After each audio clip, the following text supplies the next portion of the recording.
The life of Dr. Martin Luther King Jr. On January 15, 1929, Michael King Sr. and Alberta Williams King welcomed into their family and this world their second child, a son named Michael King Jr., was born in Atlanta, Georgia. Michael King Jr. lived with his parents, grandparents, and two siblings. His father was a minister and his mother was a teacher. His grandfather was the minister at Ebenezer Baptist Church until his death in 1931, when Michael Sr. took over. In 1931, Michael Sr. changed his and Michael Jr.'s name to Martin Luther, in honor of the German religious leader Martin Luther, who inspired him during his trip to Europe. That is when Michael Jr. became known as Martin Luther King Jr. Martin Jr. took piano lessons, played sports, and delivered the newspaper. He grew up attending church services and Bible study every Sunday. He learned early in life that he could not play with two of his friends from preschool anymore and could not go to many places because he was black. Martin Jr. did not understand, and this hurt him very much. Martin Luther King Jr. attended Booker T. Washington High School, where he graduated at age 15 after skipping both 9th and 12th grades. After completing high school early, he entered nearby Morehouse College in 1944 with thoughts of becoming a lawyer or a doctor. Although his family tradition was connected with the church and expectations were high that Martin would follow in the footsteps of his father and grandfather, he first fought the ministry as a profession, finding it unsuitable to allow him to deal with the social problems he experienced in the South. Later, after being influenced by the teachings of George D. Kelsey, a religious professor, and Dr. Benjamin Mays, the college president, Martin Jr. came to understand the social and intellectual tradition of the ministry. He began serving as an assistant to his father at Ebenezer while studying at Morehouse. Martin Jr. was ordained as a Baptist minister in February 1948 by his own father. By graduation in June of 1948, he had decided to accept it as his calling and graduated from Morehouse with a bachelor's degree in sociology. He went on to study theology in Chester, Pennsylvania at Cozier Theological Seminary, where he received his Bachelor's of Divinity degree in May of 1951. It was also during this time that King first learned of the nonviolent activism of Mohandas Gandhi. He was fascinated by Gandhi's philosophy of using strikes, marches, and other peaceful protests to fight injustice. While at Cozier, Martin was elected as president of a predominantly white senior class and won the J. Lewis Cozier Fellowship.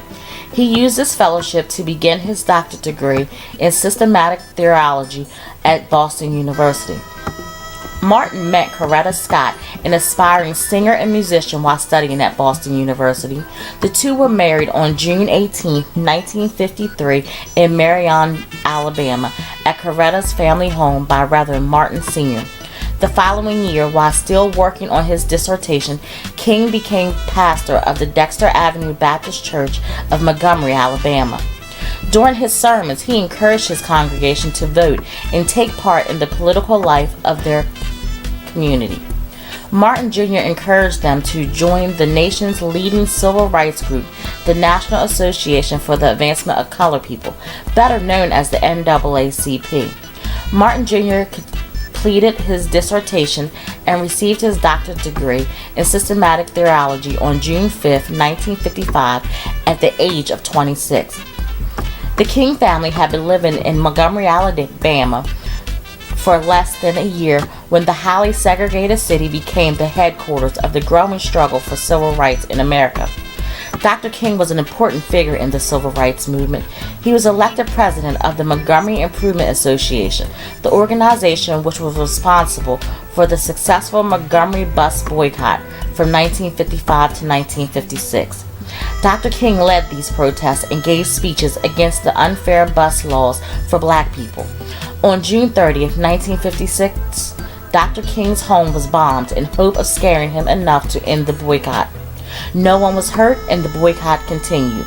That same year, on November 13th, the United States Supreme Court made it illegal to segregate or force black people to give up their seats on buses in Alabama. The boycott ended on December 21st, 1956. This victory made Dr. King famous across the United States. He formed a group called the Southern Christian Leadership Conference to lead the drive for civil rights in the South.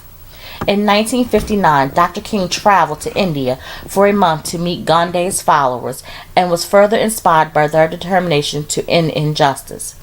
That following year, Dr. King moved from Alabama to Atlanta, Georgia with his family. He became co-pastor with his father at Ebenezer Baptist Church.